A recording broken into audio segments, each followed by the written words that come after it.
চট্টগ্রামের পটিয়ায় ১৬ বছর পর বিশাল সমাবেশ করেছে বাংলাদেশ জামায়াতে ইসলামী। ৫৪তম বিজয় দিবস উপলক্ষে ১৬ ডিসেম্বর সোমবার বিকেলে পটিয়ায় পৌর সদরের ইন্দ্রপুল থেকে বাস স্টেশন পর্যন্ত বিশাল র্যালি বের করে থানার মোড়ে সমাবেশের মধ্য দিয়ে শেষ হয়। সংক্ষিপ্ত সমাবেশে প্রধান অতিথির বক্তব্য রাখেন চট্টগ্রাম দক্ষিণ জেলা জামায়াতের সেক্রেটারি অধ্যক্ষ মাওলানা বদরুল হক।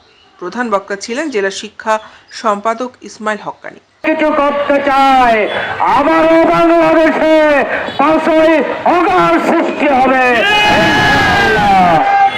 তারা গণতন্ত্র, মানুষের বাক স্বাধীনতাকে তারা নস্যাৎ করেছিল।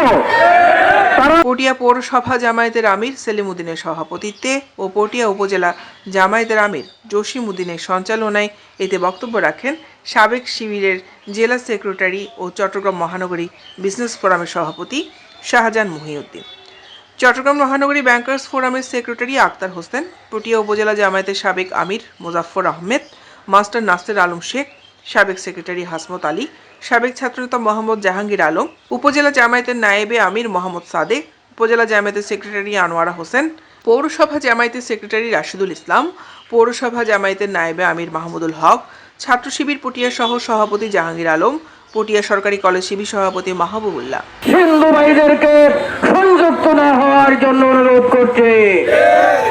৫৪ বছর আগে বাংলাদেশ স্বাধীন হয়েছিল একটি বৈষম্যহীন।